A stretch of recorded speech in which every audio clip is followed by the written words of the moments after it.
Hello, good morning. My name is Joseph Atta, speaking to you live from Ghana, West Africa. I'm recording to you from my room. I'm in Takoradi. You are welcome to my program, Mining for the Truth, which refers to the process of digging to discover the undiluted doctrines of Christ. I attend Church of Christ. The page has two purposes as follows. 1, to share the word. 2, to share the truth. Same teachings can be seen on YouTube, Joseph Atta's live show. Please follow my page on Facebook and then subscribe to my channel on YouTube. I need more subscribers, at least 1,000 subscribers. Now I am somewhere 117 or so. So I need more. I welcome all my listeners and viewers from all over the world. USA, Australia, Dubai, Nigeria, South Africa, India, and everywhere. I also thank all my donors for contributing to the program. God bless you so much and may He multiply your income. Brother Samuel Kobna, you are invited to today's teachings. Brother Akonu Mensa, you March Campus Church of Christ, Takoradi, Efikaru, you are also invited. Doris Odonko, Mrs. Atta, officially you are welcome to my program. I love you and you love me too. Thank you for being there for me. Okay, having said that, theme is building Christian families. So Genesis 2 verse 8, verse 20b to 24. Then topic is the role of the father, mother, and children. Ephesians 5 verse 21 to 25, verse 28, verse 31, verse 33. Ephesians 6 verse 4, 1 Corinthians 11 verse 3. Now, last week was episode 3, if I remember correctly. The wife and the home. The wife and the home. So that was what we looked at. The wife and the home. We looked at importance of the wife. Yeah, three importance of the wife. We looked at that one. And then we also look at the 10 obligations of the wife. And lastly, about the meaning of the phrase keepers at home. Keepers at home. Now, what do I have for you today? Today is episode 4. Today is episode 4. The 10 dangers all parents must flee. The 10 dangers all parents must flee. So that is what we are going to look at it today. The 10 dangers that all parents must flee. When you hear of flee, you mean run away with the utmost speed. So, 1, Noah's drunkenness. Now, before I start, you are all aware that mostly parents are mentors to their children being mentees. Whatever you do as a parent, your child will imitate. And officially, we are going to look at 10 things that all parents must run away from. So 1, Noah's drunkenness. So basically, drunkenness. So Genesis 9 verse 20. Genesis 9 verse 20 to 25. We will also go to Isaiah 5 verse 11 and then Galatians 5 verse 21. But the story is found in Genesis 9 verse 20 to 25. I read, Noah began to be a man of the soil, and he planted a vineyard. He drank of the wine and became drunk, and lay uncovered in his tent. Verse 22. And Ham, the father of Canaan, saw the nakedness of his father, and told his 2 brothers outside. Verse 23. Then Shem and Japheth took a garment, laid it on both their shoulders, and walked backward, and covered the nakedness of their father. Their faces were turned backward, and they did not see their father's nakedness. Verse 24. When Noah awoke from his wine and knew what his youngest son had done to him, he said, verse 25, "Cursed be to Canaan, a servant of servants shall he be to his brothers." So those of you who are interested in alcohol, that you drink to think. How can you think when you are drunk? How can you think when you are drunk? Those of you who attend different churches and contending that drinking alcohol is not a sin. Some people have intentionally joined some religious sect so that they can drink to appease their desires. Some have mixed some roots with an alcoholic to drink, pretending that it is a medicine. You are hereby informed that you can use a non-fermented wine than using a strong wine. So this is what you must know. There is always a way in. There is always an alternative. So don't be deceived by Satan. Now, even when you go to a hospital, we have injection and we have drug. So the patient can choose that I am no good at swallowing or chewing the drugs. So I prefer the injection. Or I fear injection, therefore I want to chew and swallow. There is always a way in, and there is always an alternative. So don't be deceived by anybody that for this your illness, except you use application, as normally known in Ghana, unless you go and buy whiskey.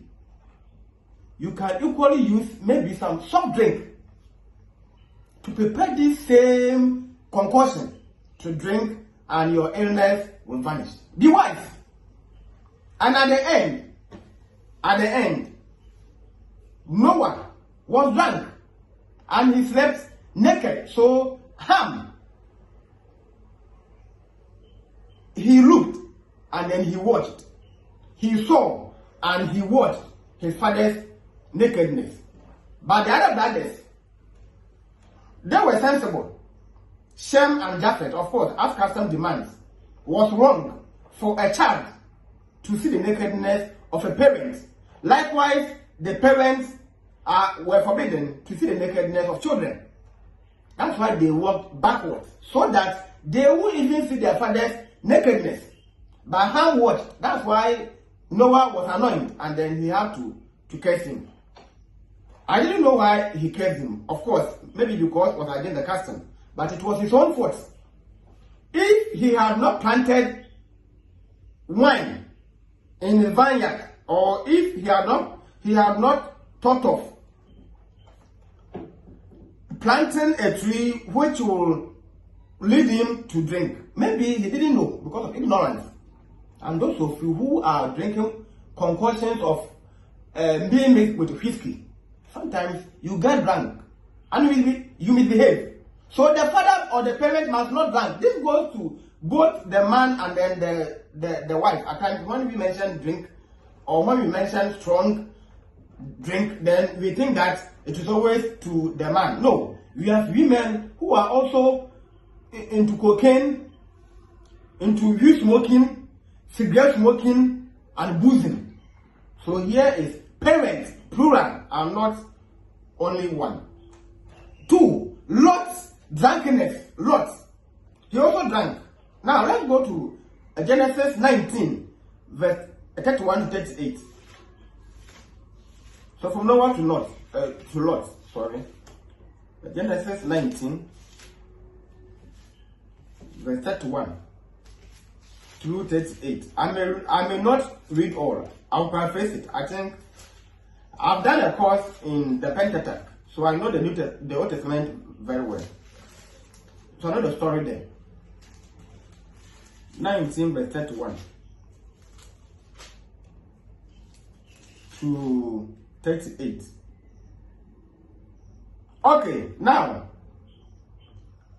when Sodom and Gomorrah was destroyed or were destroyed, Lot was advised by the angels to run and leave Sodom and Gomorrah. Of course, verse 30 is saying that now Lot went up of Zoar and lived in the hills with his 2 daughters, for he was afraid to live in Zoar. So he lived in a cave with his 2 daughters. So you see that they had to go and then hide in the cave. Now this is what happened. Sodom and Gomorrah had been burned. So the daughters were of age, and they had no men to marry them to give birth. So therefore, they thought it wise that they should involve their father Lot to drink. And of course, the first one tried, she slept with the father, and then she went and told the second one also. And then she also did the same thing. Now there's a clue. Now what makes you think that the children did so? As a Christian, the whole thing is about the Christian home. You are supposed to be careful where you hire your room, where you build your house, where you build your home, where you live, your socialization, your choice of living must be your utmost concern. As you see me, I don't like to live anywhere, anyhow. No. I can choose to go and live far away, outskirts of a town. I prefer that way. Now, Lot did not train his children in the Lord. Remember that in Sodom and Gomorrah, there was lesbianism, there was gayism, a whole lot. You can even talk of a father sleeping with his or her own daughters. I mean, his own daughters. So the children of Lot, they learned it. Sodom was in their hearts. Sodom was in their heart. If you live in the surrounding area with your children, for example, where there are drug addicts, you might think that you are training them well, but inwardly they copy. However, you never know that they have learned. Even in apprenticeship, when you are going to learn a work, if you are an apprentice and your master is a womanizer, he sends you on an errand to go and call his girlfriends. You will graduate to learn the work that he has taught you, plus womanizing. So you become a master of 2, the crafts and then also the womanizing. But because you are an apprentice, normally you choose to hide it. Your master is unaware that he was also training you to womanize based on his negligence. So Lot's children learned about the lesbianism, the gayism, to sleep with your father. The father can rape the daughters. So they raped him in family. Lot was raped by his own uncultured, uncivilized, untrained daughters. If they were not living in such an area which was practicing this act, this indecent act, this wouldn't have been in their minds. And because of where Lot chose to live, we don't live anyhow. Compromise is always equal to consequences. You sit down there and claim that I don't have money to go and do this and that. It will cost you more money. It will cost you more than what you're thinking now. Okay? So therefore, Lot did not consider the spiritual welfare of his children. And the end result was that he was raped.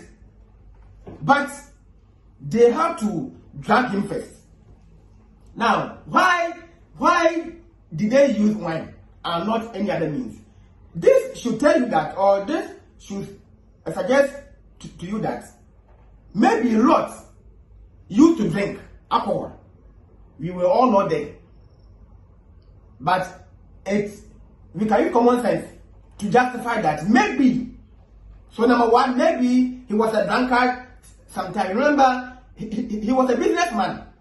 That's why he was always sitting at the entrance or at the outskirts of Sodom. Means that he was accepted as a businessman. So we can assume that he used to drink alcohol, or the children rather drank him, all because of what they have copied from Sodom and Gomorrah. We are still on Lot. Point today, Lot's materialism. He was materialistic. Lot. He was a covetousness. Genesis 18, verse 7 to 11. So here was a story, of course. We will also go to 19, verse 1 to 26. We will go to Ephesians 6, verse 4. Now, Genesis 13, verse 7 to 11 was when Abraham was the uncle of Lot. Before Abraham traveled with Lot, Lot's father was dead. So, Lot was nephew to Abraham. Now, Abraham had a flock, likewise Lot. So they multiplied. And there was a misunderstanding between the shepherds or the caretakers of Abraham's sheep and Lot's sheep. And therefore they had to divide or separate themselves. And Abraham was very fair that Lot should choose wherever he pleased. Because of covetousness and materialism, he settled his tent near Sodom and Gomorrah. Because he was materialistic, he chose the fertile land where the grass was greening. So he left his uncle. I thought he was going to allow the uncle to choose first, but rather he chose first. Now let's read some more and see. And there was strife between the herdsmen of Abraham's livestock and the herdsmen of Lot's livestock. At the time, the Canaanites and the Perizzites were dwelling in the land. Then Abraham said to Lot, "Let there be no strife between you and me, and between your herdsmen and my herdsmen, for we are kinsmen." They are all the same. For we are kinsmen. We continue. Is not there whole land before you? Separate yourself from me. If you take the left hand, then I will go to the right, or if you take the right hand, then I will go to the left. And Lot lifted up his eyes and saw that the Jordan Valley was well watered.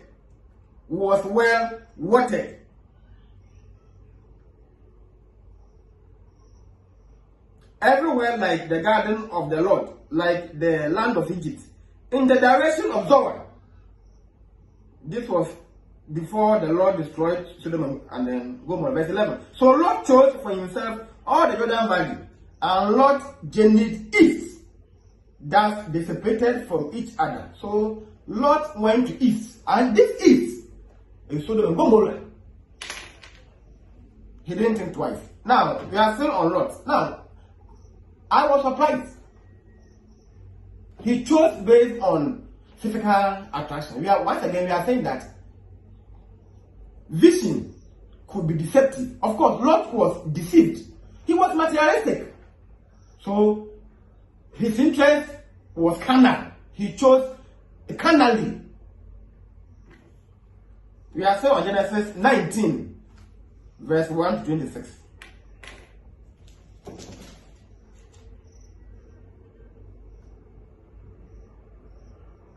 Now, consequently, when you read Genesis 19, verse 1 to 26, Lot was captured because some kings came to destroy the cities. So they captured this same Lot.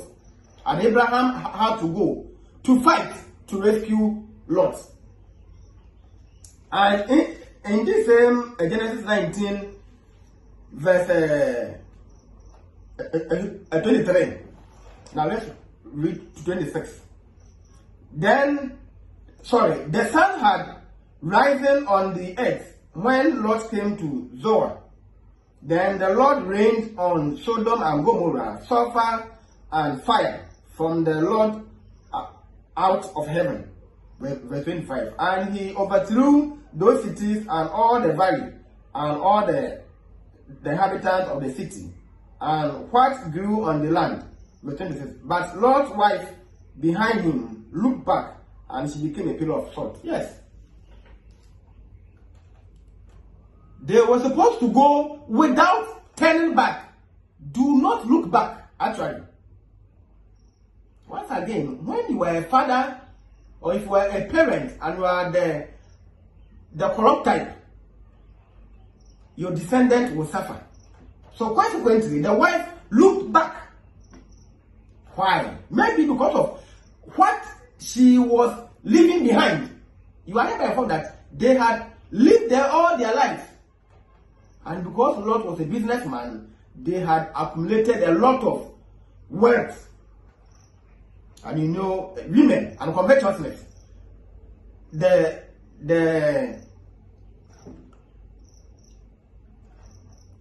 flesh of the eyes, okay, or fleshy things. She was interested in materialism. What money can buy, what she has bought. The love of the eyes. And so therefore, she looked back and she became a pillar of salt. Now, go to Ephesians 6, verse 4. Let's look at the implications. We are still on the implications from Lot. Ephesians 6, verse 4. He's saying that, and you, fathers, do not provoke your children to wrath, but bring them in the discipline and admonition of the Lord. Once again, I've said that Lot did not train his children in the Lord. Never ever. Never ever. If so, why was he raped? And consequently, even though the quotation is about the children, but you see that the wife was also not trained in the direction of the Lord. You see, if you are a father, then once again you are carrying the wife and the children. You are their mentor. So when the father refuses to mentor the wife and then the children, the home is a disaster. It is more or less a fish with no head. They see that it will be moving in cycles or sometimes in the wrong direction. Most of that direction. It moves wherever it wants to. Because there's no head. Why there's no head? There's no direction. 4. Isaac and Rebecca's partiality. So partiality is the next one. So number 1 we have drunkenness, number 2 drunkenness, number 3 materialism. For all what that we are labeling, we will die and go naked. We are not saying that don't live a life, don't go to school, don't build, don't buy, but you're going to leave them behind and go naked. Now, number 4, Isaac and Rebecca's partiality. So we are on partiality. Genesis 25, verse 28. 25, verse 28. Isaac loved Esau because he ate of his game, but Rebecca loved Jacob. When we are done, we will go to the same Genesis 27, verse 1 to 45. Now, when Isaac was of full age to marry, his father Abraham, then Rebecca was dead actually. Abraham being a sensible father, I just loved Abraham because he was a sensible father. He prayed to God. And at the end, Rebecca surfaced in the picture. When they married, Isaac was 40 years. And by the age of 60, I mean 20 years of marriage, there was no sign of even miscarriage from Rebecca.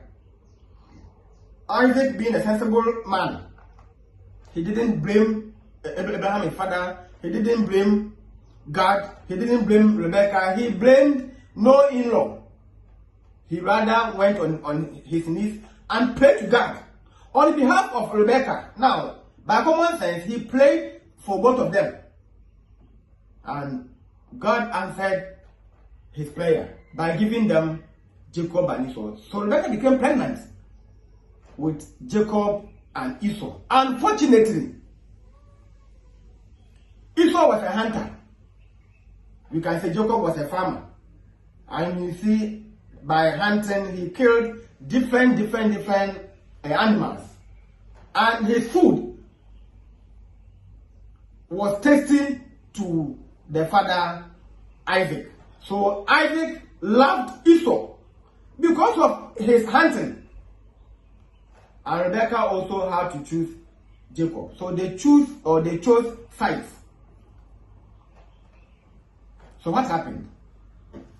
Now, let's see Genesis 27, verse 1 to 45.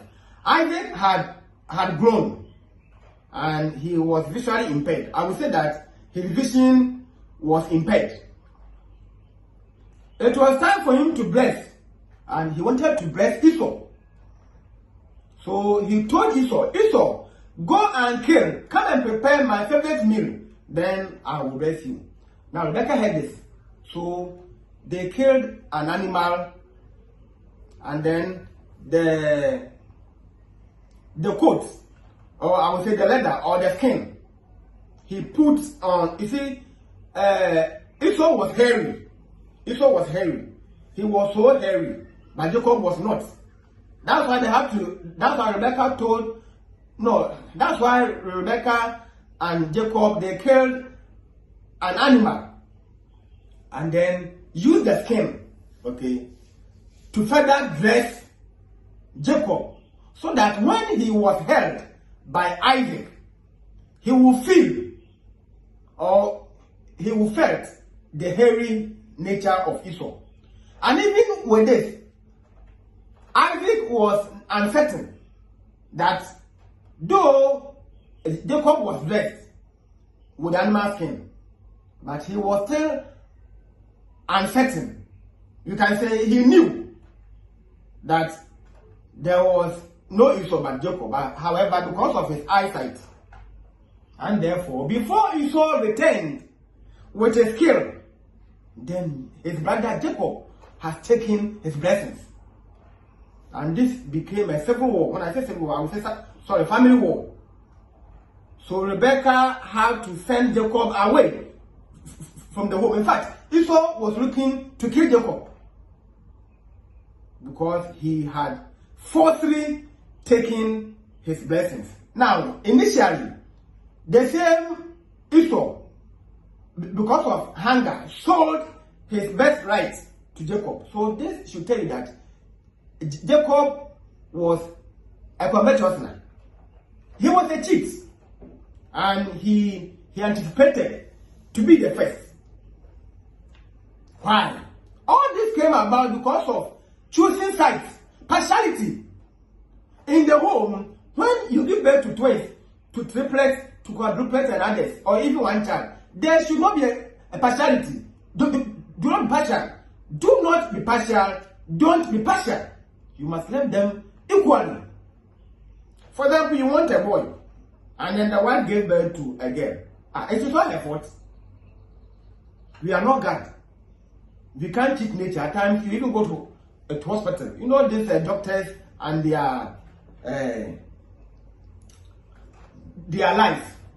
Sometimes in the scan, you will see that, or they will tell you that the baby will be a boy. Some parents will go out of joy to start doing shopping, and later the boy became a girl or the girl became a boy.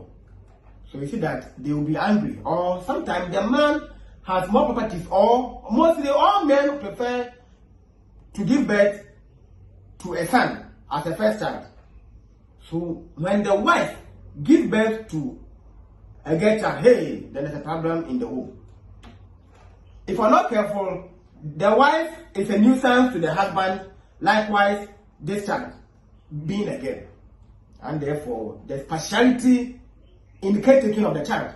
Sometimes the father even refuses to even play with the child, and they live in distance. And this affects the mother and then the child. She has done nothing, or they have done nothing. The mother has done nothing, the child too has done nothing. So they have done nothing. You can't cheat nature. Maybe that is the purpose of God. So you must love them equally. Whether the wife will give back. I don't even have time for this. So far as this child is a human being, I have no problem with that. Of course, I can train a girl to be more than a man. Of course, I've been training girls. I'm saying that I can train the girl to be more than a man. Now, when you come to Ghanaian history, we have a tribe called Ashantis. They are saying that there was a woman who arose called Ya Asantua. She fought with the British when men were there, idle. You see, now I'm not comparing that women are superior than men, but I'm saying that I can train my girl child to function as a man, depending on the upbringing. So therefore, the wife is not at any fault for giving birth to a gender in which the father dislikes. And therefore, you must love this child because he or she is your own produce. So partiality must be avoided. As a parent, when you consider the Christian home, some children are feckless and they are so annoying. The moment you get money, they fall ill. They will never fall ill until you get money, until you are paid. Once you are paid is when they will fall ill and they will drain all the money. Do not classify him or her as a rich or wizard. You have no facts. You have not conducted any research to prove or justify this. Maybe it is nature. Maybe it is nature. And at times too, this can go to the women.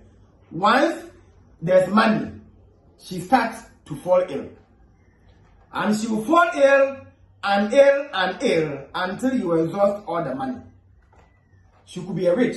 That one I don't know. She could not be a rich. Alright, we move on. Sex. David humoring or hammering. And the compromisation. 1 Kings 1 verse 5 to 6. Why Adonijah proclaimed himself a king, I'm sure. You see, and I said the Old Testament a lot, so mostly I know some stories. I think there was David was not feeling well, so there was the need for his successor.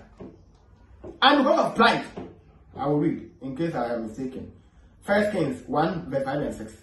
Oh, very good. Now Adonijah, the son of Haggith, exalted himself, saying, I will be king. And he prepared for himself chariots and horsemen, and 50 men to run before him. Verse 6. His father had never at any time displeased him by asking, why have you done thus and so? He was also a very handsome man, and he was born next after Absalom. So David was old and needed a replacer, a successor. Then his son, self-proclaiming himself as a king. The father was alive. He had not even announced the successor. But because of pride, Adonijah was followed by 50 men as supporters, proclaiming himself as next of king. At the end, the king was given to King Solomon as a consideration to Bathsheba. Yeah, that's my understanding, because he was not due for this kingship, but was given to him. And Bathsheba was very happy. And the Bible is saying that David never ever reprimanded Adonijah. He compromised. So we can even say that he was consenting to it. If not, why didn't he reprimand him? David was supposed to call his son to order. But he refused. He refused. Now, Proverbs 22 verse 15. Same Proverbs 23 verse 13 is saying that, spare not the rod. When the child offends, if he needs to be beaten, he must be beaten. If you want to use the rod, you can. Of course, we have different ways of punishment. But here, the Bible is emphasizing on the rod. Let's read Proverbs 22 verse 15. Proverbs 22 verse 15. Folly is bound up in the heart of a child, but the rod of discipline drives it far from him. David never reprimanded. David is a replica, or he's an epitome of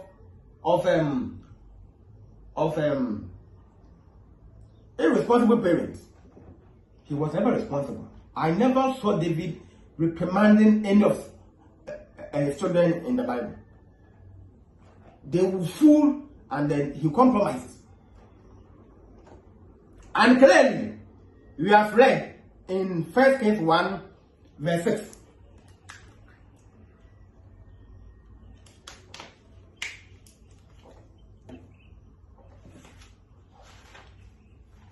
1 Kings 1 verse 6.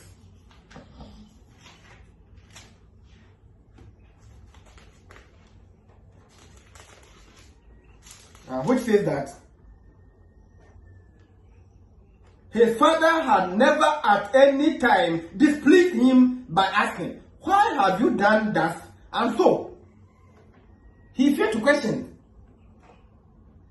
He feared his son Adonijah.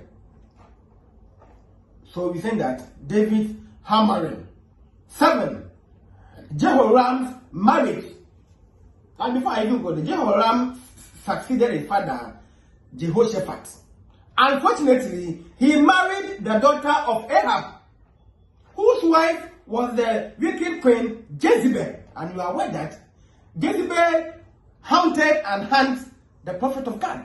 And this led to Elijah, who threw a challenge to kill all the Baal worshippers. And Jezebel was angry and was after Elijah.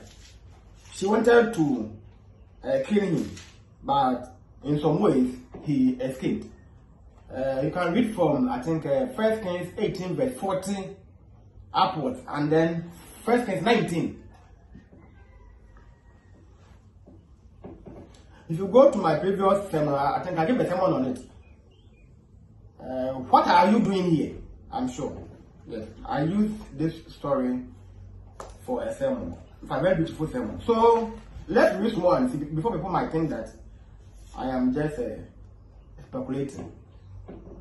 Now, 2 Chronicles 21 verse 5 and 6. And I'm sure what I said was true. So 2 Chronicles 21 verse 5 and 6. We will go to 22 verse 3 and 4. So verse 5. Jehoram was 32 years old when he became king, and he reigned 8 years in Jerusalem. And he walked in the way of kings of Israel, as the house of Ahab had done. So you can imagine. For the daughter of Ahab was his wife, and he did what was evil in the sight of the Lord. So can you imagine this? That's why I was saying that. Now, are we even finished with the verse? Yes, I think I'm done. Love, love, love. Love covers all shame, this and that. Now, before you marry, you must do investigations. Nowadays, we even go for medicals. So you don't marry because of fun. There must be a proper investigation. How can a king marry an evil woman's daughter who was a Jezebel? She was a wicked queen who killed the prophet of God. This should have even posed a fear against Jehoram. But he went to the home or the house and then he married the daughter. So what do you think that will happen? He married an unbeliever. He married a heathen, someone whose belief was not in God, but rather in lesser gods. The mother sat and dined with evil worshippers. They were her companions, sorry. They sat on the same table to eat and drink. This made Elijah angry. That's why he killed them for using a sword. It was a burnt offering, and then they lost to Elijah. Of course, it was a challenge. So the end is that whoever wins, kills the other. So they seized them and then they were all killed, of course, by the knife. Now 22 verse 3 and 4. He also walked in the ways of the house of Ahab, for his mother was his counselor in doing wickedly. He did what was evil in the sight of the Lord, as the house of Ahab had done. Are you listening? As the house of Ahab had done. For after the death of his father, they were his counselors to his undoing. And Jehoshaphat, at this, left a legacy, which we thought that the son was going to imitate. He walked disorderly. So this should prove to us that Jehoshaphat, one, maybe he did not bring the son, in the ways of the Lord. Two, maybe he brought him up with the statute of the Lord, but the child chose his own way. Remember, we have a child and an adulthood. When you are a child, it's when your parent has absolute control over you, or they have absolute control over you. But as you are growing, you choose your choice. You choose. For example, I'm going to marry. The father cannot by force impose on you. But if you are a sensible child, it's when you marry according to the dictate of your parents. Number two, if the father had trained this child well, he or she will never depart from the former instructions. Now, if you see me here, I will use myself as an example. When I finished my basic school, now I was at the village, in the bush, tapping the wine with my father. My father warned me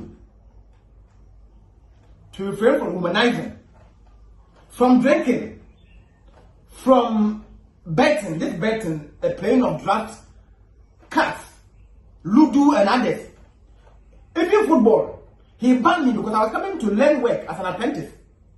He didn't want me to leave the shop to go out there to play. And then, lastly, he wanted me to marry only one. This was 1998. It was 1998 when my father gave me this counseling. He died in 2014, 8th December.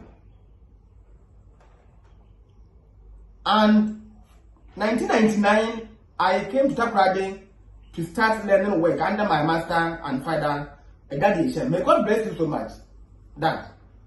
I love you so much. Only that I don't get time to see you. But whatever I am, I mention you. Each time I stand to teach word, I mention his name. He taught me. He taught me from his heart. He took me as his own son, preferably the first son. And at the workplace, I was calling him Dad. It was so hard for him to hear me calling him Master. Even right now, I call him Dad.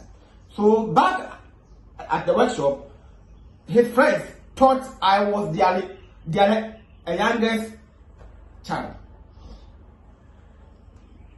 So when I came here to start my apprenticeship, from 1998 2014 that my father died, he never advised me again. Why? Now, from 1998, I went to my hometown 2001. I think for Xmas. By then I had not studied the Bible, so I was celebrating Xmas. Now when I went there and then I was returning back, I thought my dad was going to advise me, but he told me that he used to call me Papa because he named him after his father. He said, Papa, I don't have any advice for you because since you left me to the city, they have not brought any report of you to me before. And maybe in case I advise you, I am rather even going to spoil you this time. So carry on with your character. So my father didn't, he never advised, he never ever, now he's dead, and I will not lie to discredit his name. He never, I said from 1998 to 2014, he never ever advised me again. Why? Because I was working in his statutes. I was working with his rules and then regulations. Now when I came here, I stopped church. Began in 2004. Now I've learned the Bible. And now I've seen that all what my father said, though my father was not a Christian, he was even illiterate, but was in, or they were in line with the Bible. I don't drink, I don't womanize, I don't gamble, I don't even watch football. In fact, why should I watch football? For what? And I said for fun. And what do you mean by that? That I watch football for fun. Never have any problem. At the end, I will not judge you. But let's try to analyze the football itself. The players who are playing the game. Their dressing, their haircuts, having some tattoos, some piercing. Do you see them as role models? That I as a father should work tirelessly. Use my money to go and buy prepaid. To come and then use my TV. To watch football. To waste my eyesight. Why the Bible is there? For what? It was through football that gambling came. Go to my page and you see that I've tweeted vividly about gambling. It is a sin. Gambling is a sin. There's no way I will waste my eyesight that I should watch a match. For what? My question is, to gain what? That you are watching for fun. What do you mean by you are watching for fun? Whom are you watching? What are they telling you to do? If a football is good, why did gambling originate from it? A tree is known by its fruits. Are they Christians? Number one, are they Christians? Are they Christians? They are believers. They are not Christians. I will not be happy. I will not be happy. My happiness is not only based on watching football. It is a waste of time. Yeah, seriously. In fact, I don't even watch TV. I see that TV is meant for pensioners. I should have a library to read more. So I don't watch TV. When you see watching TV, that means I'm watching a movie that in which I have downloaded. And not a movie being shown by a TV station. Sometimes they turn you into a cartoon. I mean, they go for commercials, you sit down there and wait for them. You are wasting your time. And those who are acting, where are they now? When did they act the movie? And where are they now? So then they are making you a puppy. They have captured you to waste your time on them as they progress, and you progress in life. Me, I don't watch football. And it was good that my dad warned me. You see, before I came here, I was a player to a team. And I had to stop playing for 3 months before I came here. Because what you see that is that some apprentices will sneak or they will give some excuse to their masters to go out to play football. If I'm not lucky, you may get a fractured hand or even knee or leg or somebody part. And I had a serene mind, devoid of distractions, to learn the work very well. I mean, it is the same work which gives him money today. So my dad's counseling is what I have been practicing all this while until now. I don't even like outing. You never see me go. I should go out. To do what? For fresh air. What fresh air is that? That you should go out for fresh air. Which type of fresh air is that? Go and bath in the sea. Do you compare this salty water to pipe water? What at all is this sea water that people have been bathing and they are being drowned? Every day they are being drowned. And foolishly, they continuously go there to bath and be drowned. A pool party, you are going for beach. I don't go out. That's all. Because my dad did not train me so. Even when I came here, my father, who is my master, I never saw him going out. I never saw him that let's go out. Now, I'm not preventing you from going out on vacation. I don't like it. Simple. I don't like it.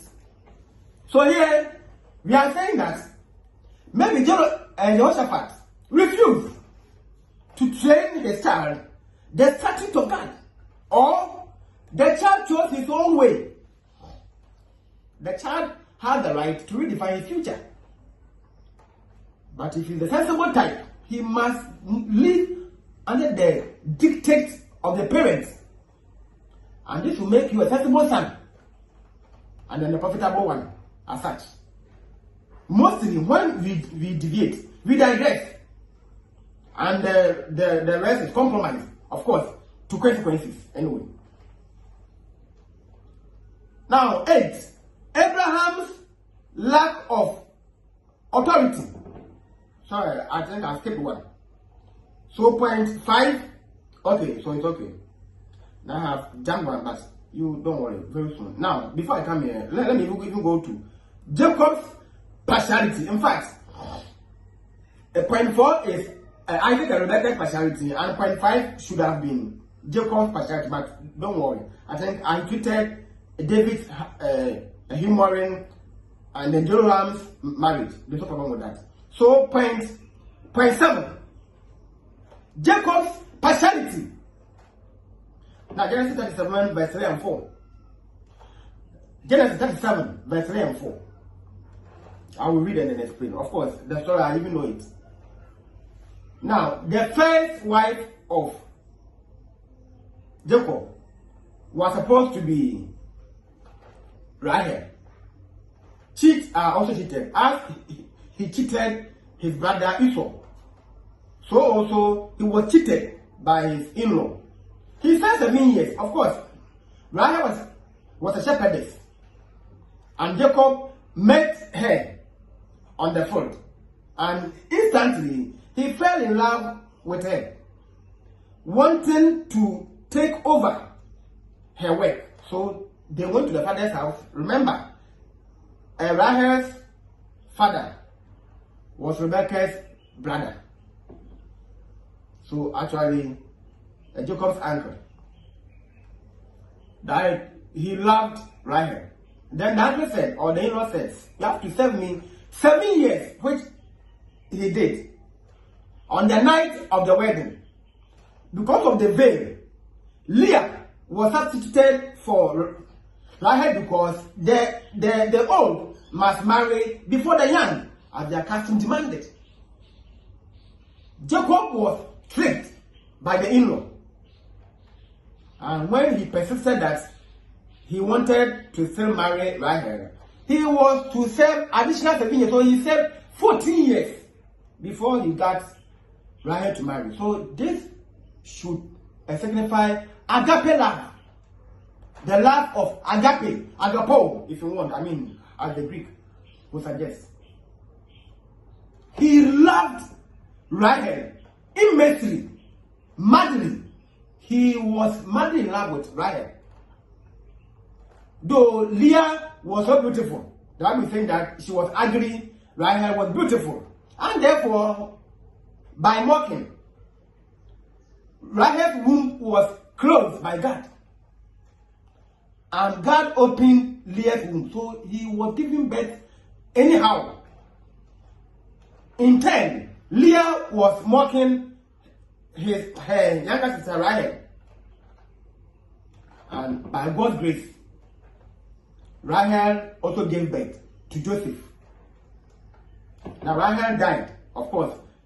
He gave another birth to Benjamin, was when she died. Now let's go to the Bible and see.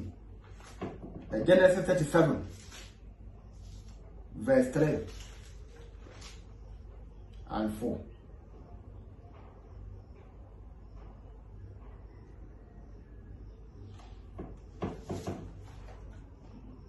Now, Israel loved Joseph. When we say Israel, we mean Jacob, we all know. More than, now, Israel loved Joseph more than any other of his sons, because he was the son of his old age. So like this as the first example, or the first reason. Of course, later I'll give you, there's a main reason there. And he made him a robe of many colors. Verse 4. But when his brothers saw that their father loved him more than all his brothers, they hated him and could not speak peacefully to him. They were jealous of Joseph. Now, the reason why Jacob loved Joseph is that the respect he had for his mother Rahel. That's all. 2, the love he had for his mother Rahel. Period. It is so simple. Jacob madly loved Rahel. This is a fact. And so therefore, Joseph was from the mother. You see, at times, I wonder, when I find or I hear or I see a man who hates a child, means that he equally hates the mother. Now the mother is what you see in your children. I remember when I was a child, I never saw my father caning me before. I never saw him beating me before. I don't know whether he named me after his father. That one I can't tell. But my father don't like to cane. He only shouts on you, that's all. My father, you won't even see him give me a knock, unless otherwise. But as I was growing, I never saw him beating me before. As I said, maybe he loved me. I don't know why. But in my own view, I think he had respect for my mother as well. Because I am my mother. I care for my mother. So if I respect my wife, I will also respect my child. Because the wife gave birth to the child. The child is from the mother. And the way you love your wife, the same way that you also love your children. That's why, no matter how your child offends you, always the wife is able to intercede on his or her behalf. At the end, as men, we temper justice with mercy in favor of the wife, and not the child. The child sometimes is disqualified to plead for him or herself. So the child who is that sensible must channel this apology to the wife. The wife knows the husband more than the child. She knows the food to cook to entice him. She knows what to do. She knows when the husband is in a good mood and then in a bad mood. The child knows nothing. And after the wife has pleaded and the husband has partially agreed, she goes to tell the child that when it is, for example, when it is 6 p.m., go and kneel before your father, because by then he will be eating. Go and kneel down and apologize to him. Means that the wife had pleaded before. And at least the husband who loves and respects the wife will by all means minimize the punishment. At times, he will still punish the child, but it will not be as extreme, because the wife, being the beloved, has spoken, has interceded on the behalf of the child.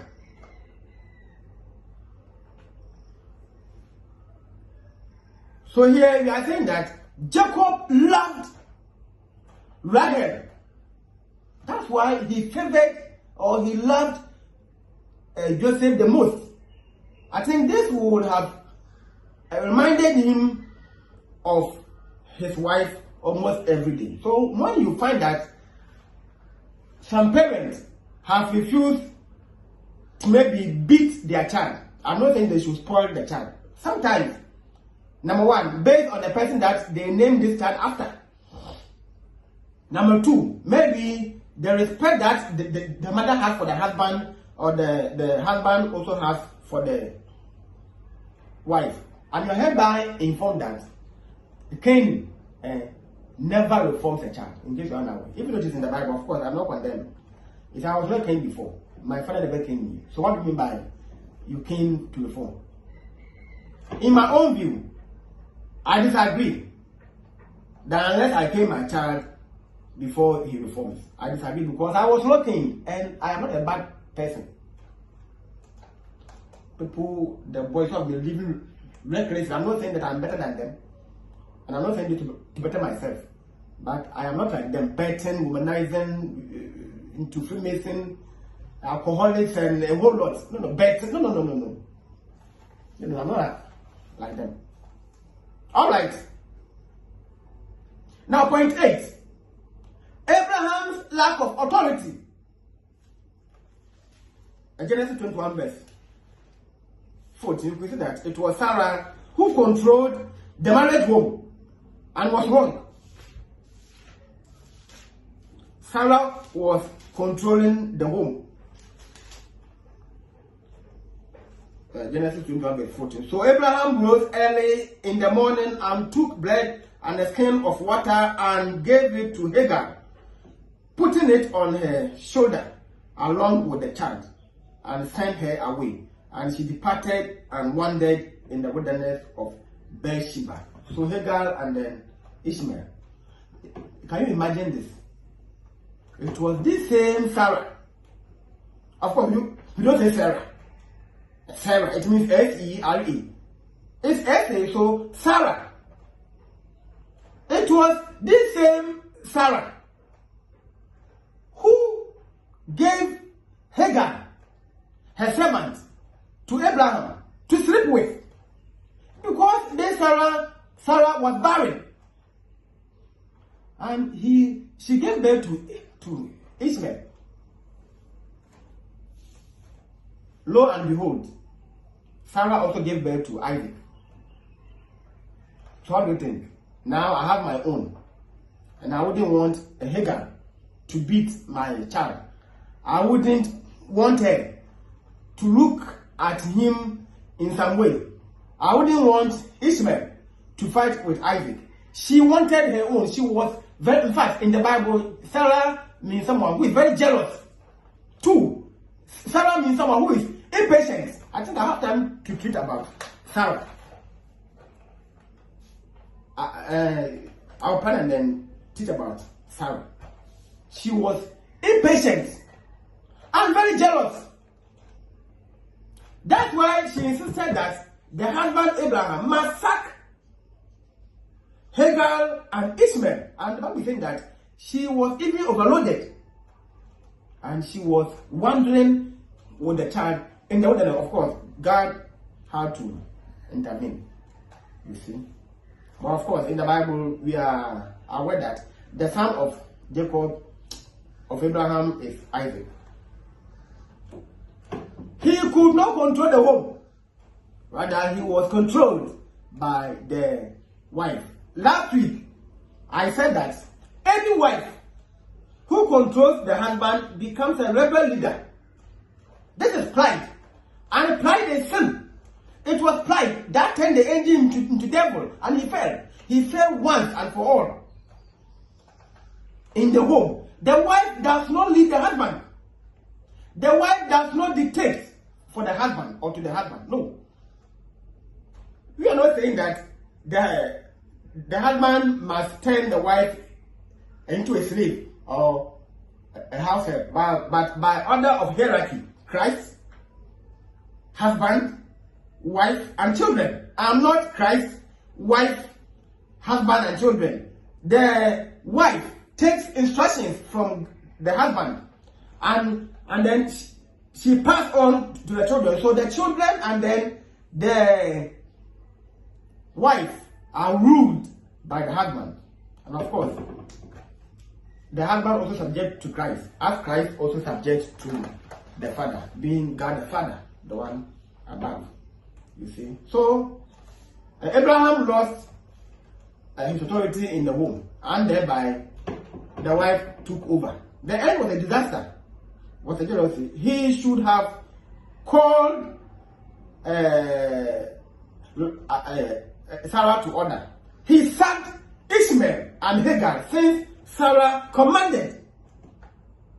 And this was wrong. Or this is wrong in the home. That the man must exercise authority and not lack of authority in the home. The teaching is on both the father and then the mother. Some instances, now I'm talking about the both.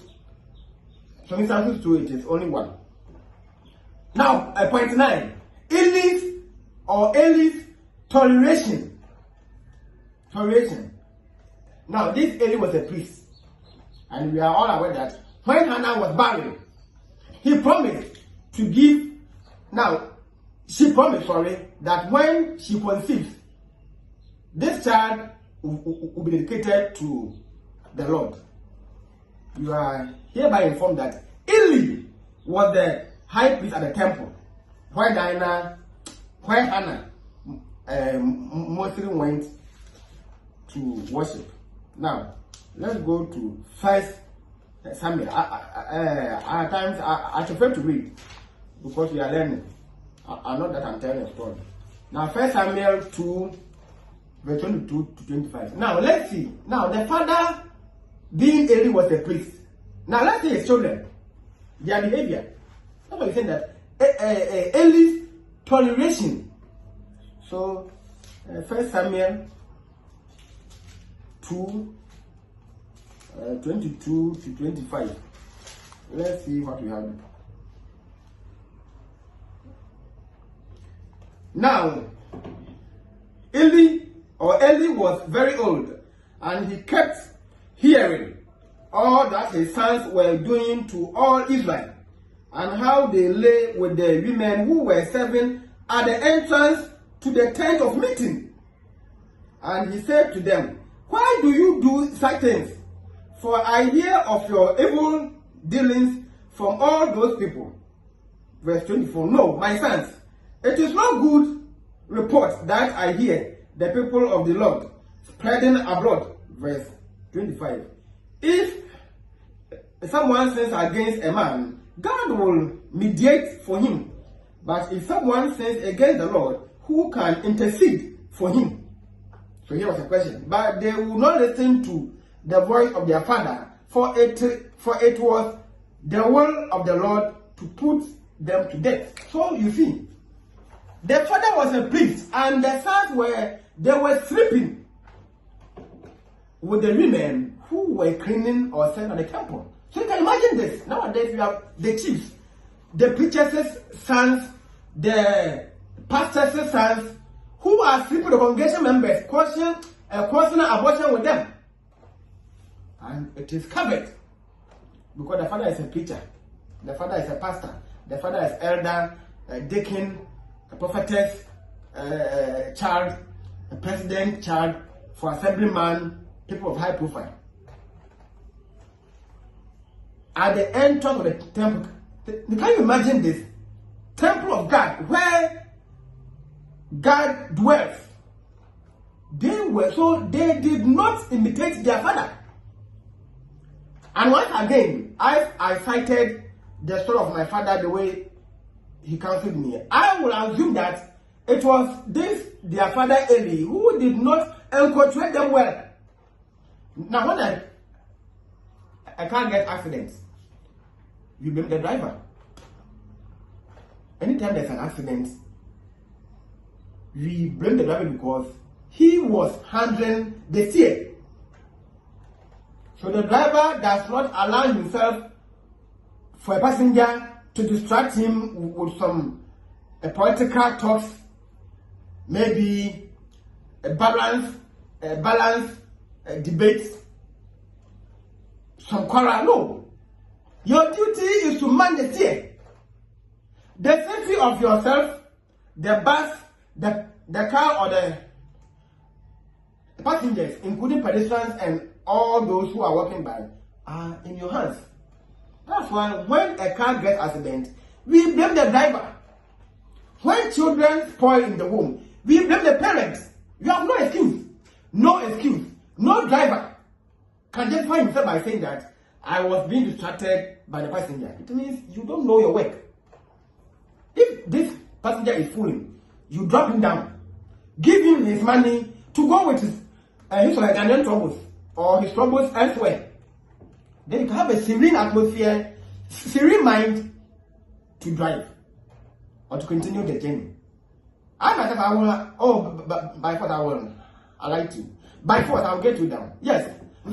Now park the car, come and then we will drag you down. Then go and pick a different car. Now I won't even charge you. You go with your troubles.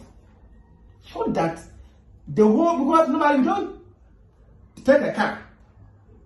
Some are in the car, they are thinking, they are reasoning. Some are even observing quite. You are able that not all travel to some place. Sometimes they are just traveling to release some stress. So you see them with their earphones and others. Some can pick a car for about 2 hours. He goes and then he returns back again. He or she didn't go to do anything. He or she just wanted to change an environment. So the drive alone maybe had healed his or her problem. So in the car, some are preparing for even exams. Some are going for interview. So I don't sit in the car to talk. Never ever. That's why I have my earbuds. And the moment I sit in the car, then I insert my earbuds. And you know, my earbud too has a woofer sound. I hear nothing. Until I'm about to get, and then I will off my Bluetooth, take off my earbuds, put them in the case, I will alight, and then I'll go to my work. To and fro, that's how I'm behaving. In case I'm talking to a car with myself, I do the same thing. And my earbuds have a stronger battery. So 5 hours, there will be no battery. And I have more songs on my tablet and then phone to listen to. You see? So, once again, the first person that will be blamed when the car gets accident is the driver. So, therefore, we are blaming Eli that he did not encourage his children well. Now, the same 1 Samuel 3 verse 13.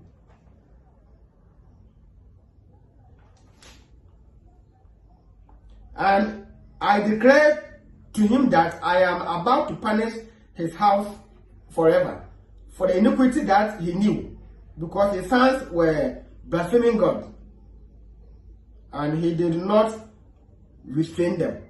So you see that God was going to kill them, but he was still blaming the father, because he did not reprimand them, he did not restrain them, he didn't train them well. So God even blamed the father. You have no excuse by saying that they took their own part. And so what? The driver might be blamed when there's a car accident. The parents are to be blamed when when your ward is arrested at the police station. They will call you, whether you are a pastor or you are a Freemason.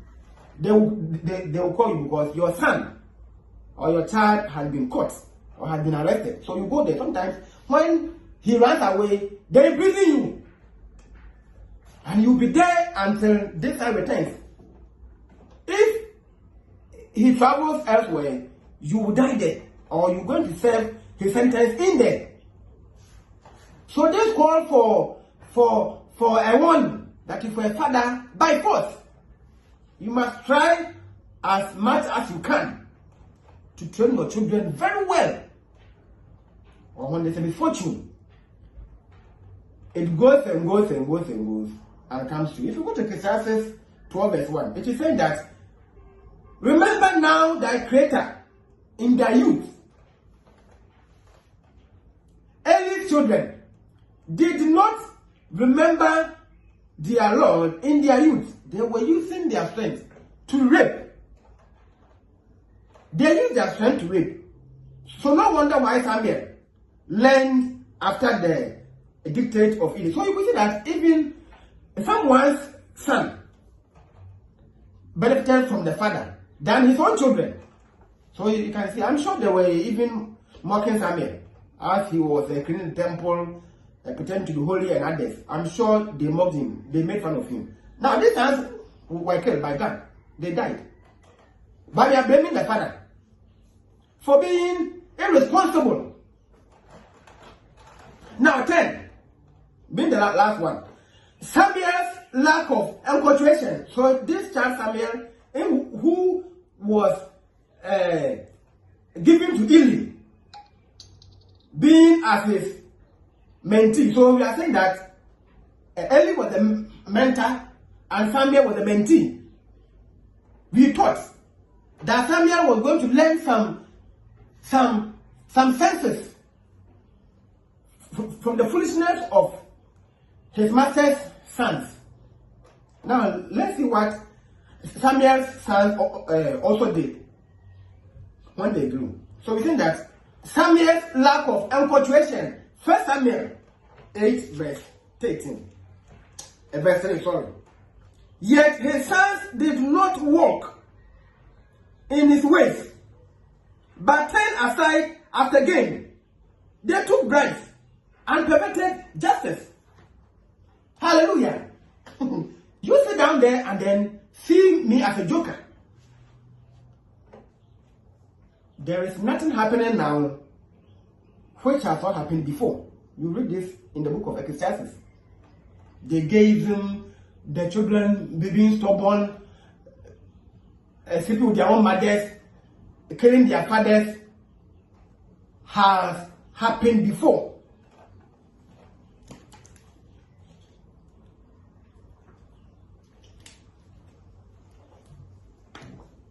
We thought that Samuel was going to learn something positive from Eli's sons by transferring the better part to his own children. He could not. They were taking bribes. And once you have taken bribe, you're going to pervert, you're going to twist, you become injustice. Because if you are to be a judge, they'll come and see you home, give you the bribe, so instead of you to give a righteous judgment, you twist it because of bribe. So his sons were taking bribes. Now the sons were Joel and then Abijah. Of course, Joel was the eldest, and then the Abijah was the second. They lacked biblical cultural practices and values. They lacked it. They lacked it. Lack of enculturation. They were not trained well in the Lord. They were not trained in the Lord. And therefore, they chose their own way. Once again, they were old. And then the father was old. Likewise, Eli. And they had strength than their fathers. But we are saying that if they had been trained properly, if we're Christian, how can a Christian go and then marry an unbeliever? In my own view, I see that you were not properly trained. I sit in here, will marry a Christian, and that ends it. Full stop. There is nothing that you will do to impress, to persuade for me to change. I don't change. I remain the same. they were corrupt, thereby refused to do things right. So as I said, they were Joel and then Abijah. They were the judges of Israel. They became judges in Israel. So they were judges. They took bribes and corrupted justice. So the judgment was unrighteous. The Hebrew word for bribe here is shakad, which means a redemptive or venal donation. So they give you money for them to be redeemed. Now, venal is an adjective, an part of speech for venal. That depicts being capable of being bought or obtained for money or other valuable consideration in a corrupt influence. So they were receiving money to corrupt themselves. So maybe they were not corrupt initially, but because of being judges, the moment they were given some packages, then they start. So let's say you went there yesterday and your case was adjourned. You were in the process of winning. Now the next day, they rule you out. And rather you become the offender. Sometimes you are even going to apologize to the offender. They were corrupt. This is the benefit you get from bribery. You become so corrupt, and we find this in this century. That's because of bribes. They employ those who are incompetent. Period. In the schools. I mean, at every firm, any working environment, there are people who have learned genuinely. If you don't pay bribe, none will recruit you. Now, to hell with your work. Of course, it will not take you to heaven. There is always a way in. So my fellow person who is being denied of work, try different things and then you survive. God will look after you. Now, conclusion. Proverbs 22, verse 16.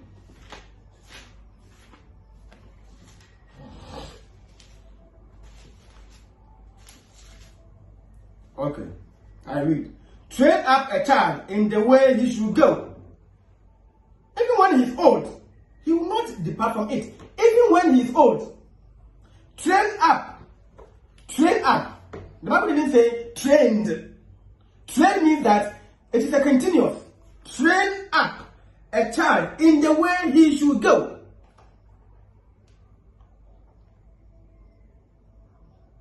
Even when he is old, he will not depart from it.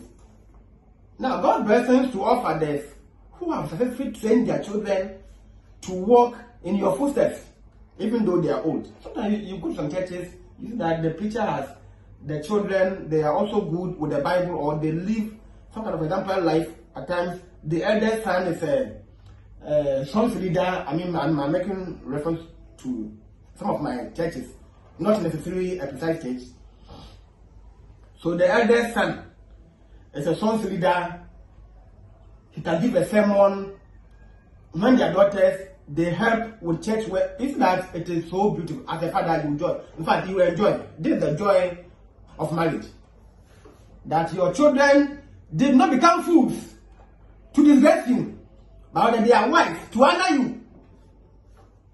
And this is what all parents must expect. You are going to reap what you are sowing now. So you sit down there and then let your children become so corrupt at the workplace, society, in the country, and then support them to fool around. And the end, they will come back and kill you. Sometimes one will commit some crime and your pressure will rise up. You will die and go to hell because of poor infatuation. So sit down there and then you rejoice that I am the king, I am this, I own this church, I did this, I bought this car, I own this company, I am the head, I am the boss, so I will do what I want. Fine, no problem with that. But you are going to reap from what you are showing. So we think that fathers must train up their children in the correct direction. I tell my students, not all of them. Some come to me during big time that say, we want you to advise us. And I say, oh, fine. In this world, the youth or the younger ones, they lack direction. That's all. That is all. So it is the same as the shepherd sending, let's say, sheep to graze on the field. A shepherd who is sensible has tied a rope to the leg of each animal, and he pecks it down with a stick, or sometimes he ties this rope to maybe a standing tree. By so doing, you have given the animal a direction to go, so that sometimes it goes and returns. Or even when you are looking for it, you can easily trace it or track it using the rope. What if you went and let them to graze? They will graze and graze and graze and graze, and some will go and come no more. No direction. So the students, most students have no direction. Most children have no direction. So if they are going the way they think it is good in their own eyes. A student must have a direction. We mean that you must have a mentor to mentor you, or else you will labor in vain. So to parents, today I was on you. 10 dangers that all parents must flee. We heard of drunkenness, materialism, partiality, hammering, even marriage, toleration, lack of enculturation. I've given you 10, and I suppose that by now we have all learned our lessons. Having said that, next week will be the final episode. I think episode 5. The 5 responsibilities of children. And that will end my teaching by God's grace on the Christian home. Now, having said that, my name is Joseph Atta. My number is 0248 026557. You can call, you can ask questions. Always I'm there. When you call and in case I don't pick, I will call back later. Until then, see you next time. Bye bye.